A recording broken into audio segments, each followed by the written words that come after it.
So it is unfortunate we lost the Bill Algeo fight. I think he's become a really good fan favorite. Was supposed to take on Ricardo Ramos.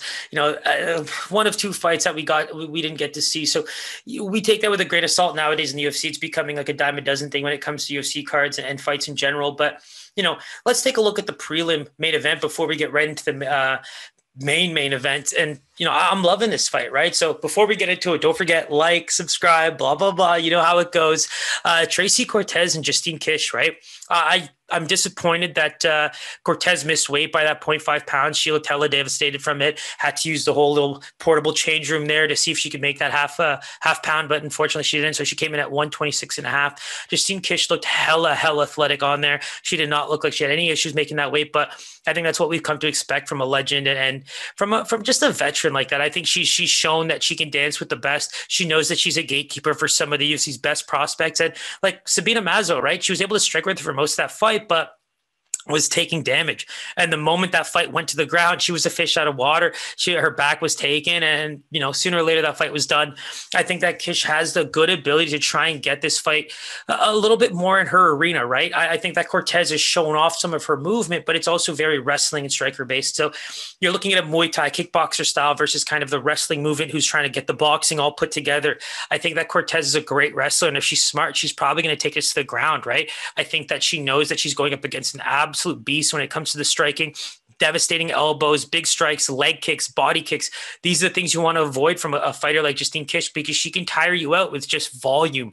And I think with her, it's like you're not going to see much of the cardio missing. I think that for her, it's very much like I'm a little bit older in the game and I know what I do very well. But as I get beaten up and as I get tired, sure, I'm susceptible to pretty good ground games. And I think that's where Cortez needs to be able to kind of tell herself, like, don't get into slugfest with a fighter like this because it can probably go south.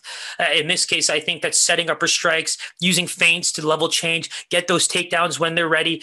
If you don't get the submission, not a big deal, but work those takedowns, use the level changes. This is not a fight where you need to be kind of going back and forth in strikes nonstop. You really can utilize I think some of the ground game. You look at her fight with Erin Blanchfield, it's kind of the opposite, right? I think that was a fight where you saw the movement and the striking maybe play in her favor when it came to the judges' scorecards and that split decision. But in this case, it's like the opposite. In her last fight, a lot of that movement kind of helped her set up that win. And I think that in this case, you're going to see something very similar. Sabina Mazo's game plan might be the best game plan to take in if you're not finding it very easy to get those takedowns early in the fight.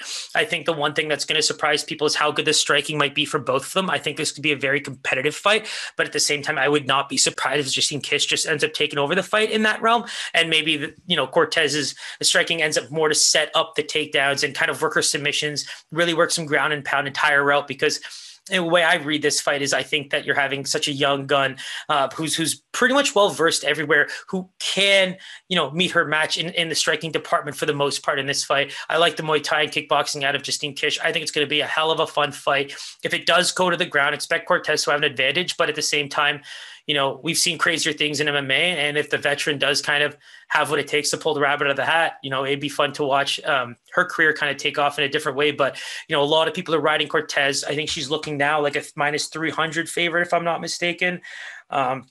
Right now, yeah, she's pretty much in that minus 275, minus 300. I'm looking at a site right now, Bet Online, actually throwing you at minus 330. So Kish is really looking closer to that that plus 250, plus 300 type of dog. You can see why that's the case. There's only really one area we can kind of see her pull this off. And in that specific area, Cortez is looking like she's getting better and better with every fight. So stay tuned. That could be a beautiful upset if it does happen. But at the same time, Cortez is just such a beast right now and looking like she's at the top of her game, despite maybe that weight miss. Hopefully it doesn't affect her so much in the fight, but should be a fun one.